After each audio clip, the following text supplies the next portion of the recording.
Welcome to Khetz tutorials, and in this video I'll be covering question 45 from A exercises in James Stewart calculus. So we are asked to find the solution to this. So we are asked to solve for x basically. So now we have the absolute value of x plus 3 equal to the absolute value of 2x plus 1. So what is the solution? So let's treat these separately first of all. So if we are asked to find the absolute value of x plus 3,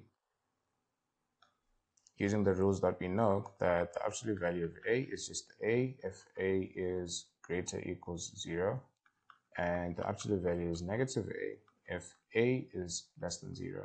So we're going to cover both cases for x plus 3. So now it would be just that, it would be a, it would be exactly as it is if it were, so if, or we can just write it like this, x plus 3 greater or equal to 0, then it would be the negative of what we have in the absolute sign if this were negative. And if you work this out, it should be x plus 3 when x is greater or equals minus 3, and negative x, negative 3, or you can start with the number, it doesn't really matter, when x less than minus 3. Okay, so that would be the solution for x plus 3, and we're going to do the exact same thing for the expression which is on the right hand side. So on the right hand side we have the absolute value of 2x plus 1, and this would be 2x plus 1 when 2x plus 1 is greater than 0, greater or equals to 0, and it would be the negative of 2x plus 1 if 2x plus 1 was less than 0.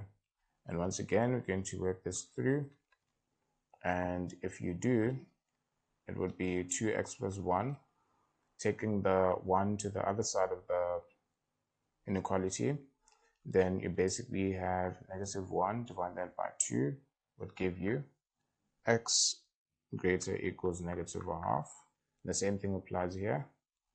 So you have negative 2x, negative 1 when x is less than negative a half. So we've now solved them separately, and we now have to combine the solutions because both of them are involved in this question. So how do we do that?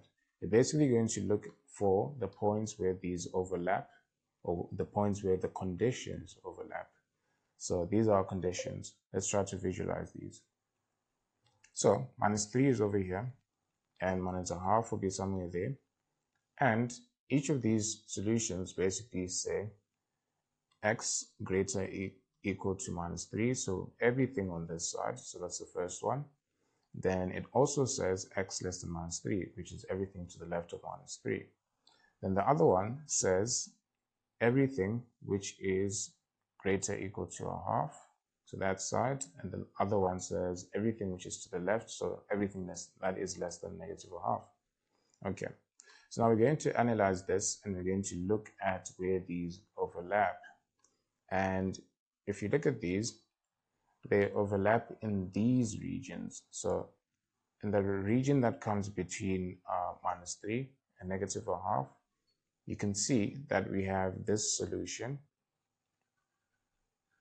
So for x greater equal to minus 3, so that portion, this white portion up here, that basically overlaps with this portion here, which is when x is less than a half, which is this. So for this region, or for this part where we have an overlap, so it's just this region here that I'm referring to, we're going to equate x plus 3 to negative 2x minus 1. Then we're going to look at, or look for, another region where these overlap. So another region would be here to the right, or to our right.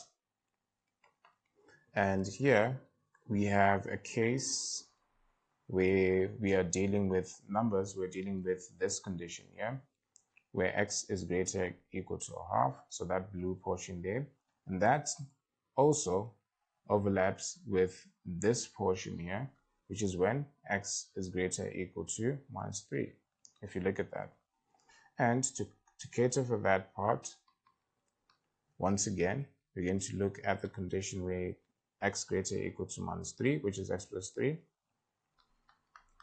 and this portion, which is where x is greater or equal to negative half, which is this portion. And we can basically stop here, because even though there is an overlap here on this side of these two, you'd basically get back to the same answer, and you can verify that by yourself. I only stopped here because we've now covered both of these. So we've covered both of the second one, so the cases that we can possibly have. And as I said, if you work it out in the negative direction, so if you equate it like this, so on this side, which we haven't covered, equal to the negative version of the other one, you basically get one of these answers which you're going to get. So now let's just focus on this, and we're going to do that one last. So if you focus on this one, we can move this negative 2x to this side, and we're going to have 3x. Moving 3 to that side, and we're going to have negative 4, and x would be negative 4 over 3. Then on this side, we can move the same 2x to that side, and that would give us negative x. Moving this 3 to that side, that would give us negative 2, so x would be 2. So these are two answers, or these will be our two solutions. So these are our answers: x equals to negative 4 over 3, or x equals to 2. So now let's focus on this one. So this one, we can do the same, and we have minus x plus 2, which is basically x. And if you move this negative 3 to that side, it will be 3 minus 1, which is 2. And as you can see, this is one of the answers that we have over there. And if you just want to be safe, you can cover all of these cases in your working, but you'll see that there might be a case where your answers are repeated. So now, as your final answer, you'd give only the unique values. So these would be your final answers, or x equals 2.